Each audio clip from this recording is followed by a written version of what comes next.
po ay in-announce po ng ating regional director yung dismissal order nito nga pong si Police Major Alan De Castro. Ito po yung may kinalaman po doon sa kanyang pong kaso. Ito po yung conduct unbecoming. Ito po yung regarding doon sa extramarital affair niya with Miss Catherine Camilon. So, ibig sabihin mo, napatunayan po natin na meron talaga siyang extramarital affair? Yes, after extensive investigation po, tunayan natin na totoo nga pong may relasyon siya dito po sa ating missing person. Pero dinidismiss siya, ano magiging, di ba under custody niya siya? Ano pong nangyari? Because of the dismissal order, so tatanggalin na natin siya sa custody natin. So, ito isa lamang ito sa dalawa niyang admin case. So dito sa amin ito ay hawak natin at ito nga nagkaroon na siya ng dismissal order. So yung isa pang admin case niya ay yung national ES naman po ang hawak. So when it comes to this case, yung conduct unbecoming, dismiss na po siya dito. Aalis na siya rito? Yes po. Kumbaga po ay wala na tayong magiging holding sa kanya since dismissed na po siya from the service. So yun po at ipaprocess na rin natin yung cut-off ng kanyang salary. Ibig sabihin wala po siya matatanggap na? Yes po. But magkakaroon naman po siya ng pwede po siya mag-appeal. So bibigyan po siya ng upon receipt po nitong order, bibigyan po siya ng 10 days para po i-appeal. Yung sa criminal case niya, ma'am, so yes po. Ano po yung takbo ng kaso?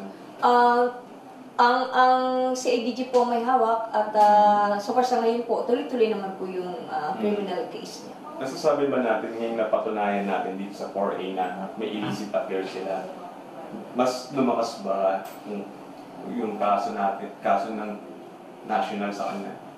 Hindi po natin masabi, but definitely magkakaroon din ito ng kahit pa paano impact din sa case niya. But sa amin sa Pro 4A, with regards to this admin case, so kumbaga ito na po yung naging result ng admin case niya na hawak natin dito sa Pro 4A. Ang Regional Internal Affairs Service naman po ang nag-proseso po nito.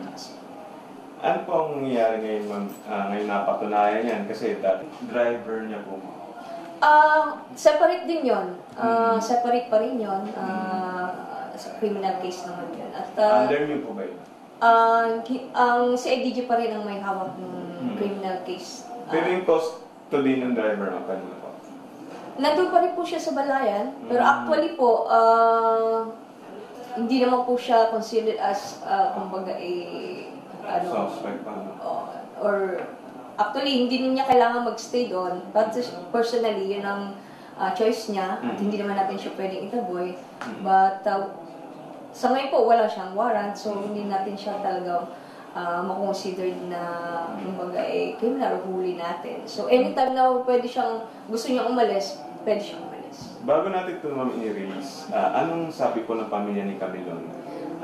Naiutos na rin ng ating regional director na i-inform through the Chief of Police of Tui na puntahan niyo yung family. Sila naman po kasi yung may close contact sa family na i-inform about the dismissal order. So, wala po tayong idea kung ano pong reaction ng family. But naiutos na rin po natin regional director na upon na ilabas po natin itong order na i-inform po sila. Ano po yung link na nagpakita na may ugnayan talaga sila?